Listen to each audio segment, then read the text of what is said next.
Well, Dave, just Yoshinobu, how impressive was he today? He was fantastic. It seemed like, I think he had all of his pitches working tonight. It seemed like he did a much better job getting ahead of hitters. Whether that situational inning with a couple of strikeouts early, but he seemed like he got better as the game went on, which is a good sign. And we needed 7 innings, and just overall outstanding. Dalton was saying that after the first inning, they kind of had to change the game plan. When we talk about just him evolving as a play caller, how have you seen him do just that? Dalton's been great. I think that, he's always going to be frustrated with his hitting, but I really believe that his fingers, the receiving, his relationship with the pitchers is continuing to build and get stronger. And I just thought he sequenced and was able to kind of, pivot a little bit, like you mentioned, with the game plan, and just kind of reading and reacting from what the hitters are telling you. And that's something that, typically young catchers just don't have that ability. There's like a month there where Yoshi's numbers or just performances were a little more uneven. This last month has been really good. Like, what have you seen change here the last couple of times out, and how impressive has that been to you, how he's been able to adjust in the middle of the year and get back to kind of where he was at the start? Well, it's great. I think that he's in a good spot physically. I think the curveballs come into play. He's been consistent with that. I think the last couple he's gotten strike one. When he needs to make a pitch, the split's been there. Like I said, using the curveball to get back in accounts, and the strikeout when he needs it. But yeah, it's good to see him get back, when he was kind of middling for a bit there, and get back to being the dominant pitcher that we know he can be. And even for me tonight, I thought there was still more in there if we needed, but felt good going to Vesia right there, and he'll pitch on Sunday. It'll be a day game. It'll be hot. So, get him to the century mark tonight, and, he'll be ready to go again on Sunday. With all you guys have gone through pitching-wise this year, to have him pitching like he is, and know, like, you're going to have Tyler and then Show and then Blake coming back too, like, how good are you feeling about where the group is at right now with the rotation? Yeah, we feel good. We feel really good. Kind of trying to stabilize some things in the pen. But I think with the starters, getting guys back, with what Tyler's done so far, we got him going tomorrow, so that's encouraging. But, even Blake tonight, I thought there were some near misses. So he's frustrated, I'm sure, because he wants to be perfect. But I still thought the stuff was good. And for me, right there, I just didn't want to extend him too much in his first outing back, given the adrenaline, the emotion, things like that. So it was good to see Jack come in and do a nice job to get that last hitter. Can you talk about the offense being more consistent? How much is it going to sort of depend on, like, Mookie, Shohei, and Teo, and guys at the top of the order kind of setting the table? Well, it's, the offense is predicated on those guys and revolves around those guys. I did like the way early on in the game Shohei got the guy over to third base, got Mookie over to third base, and Teo drove him in and still shortening up his swing to make a productive out. But yeah, Shohei's double was big to kind of give us a little breather. But Mookie showing some life was good.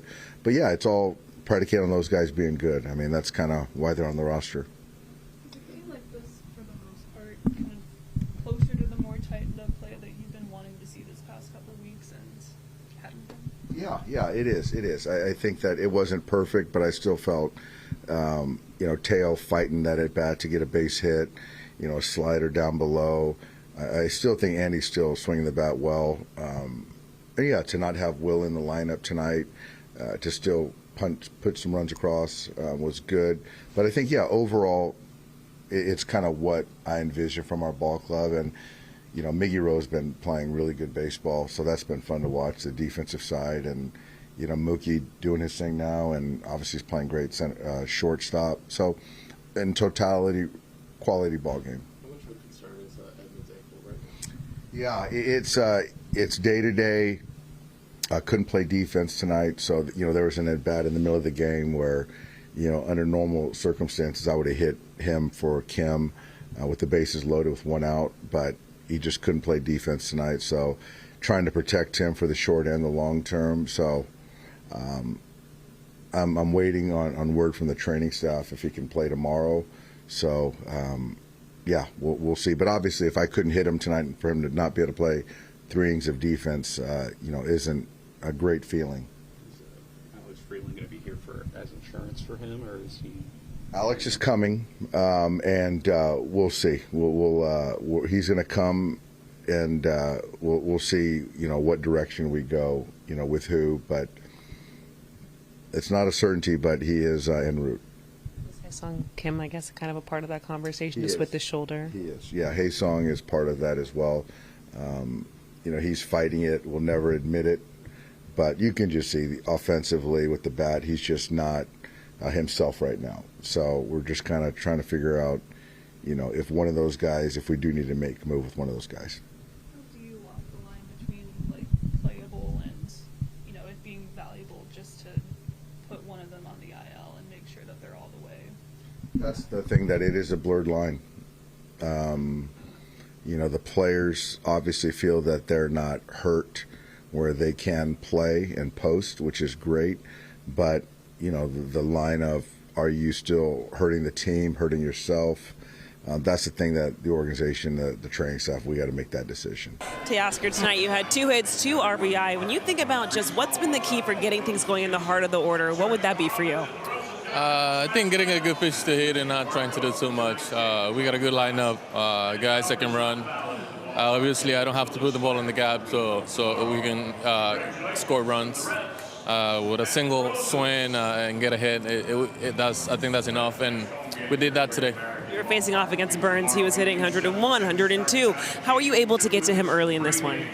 He didn't miss many pitches in the heart of the plate. I get one in the first inning that I get a hit, and then after that he was stealing. I think he threw a very good baseball game. He missed some spots and walked some guys, but I think he did good today. You started this road trip in Boston, and a place where you love to play. Then you come here to Cincinnati, a place where you love to hit and get some really good numbers.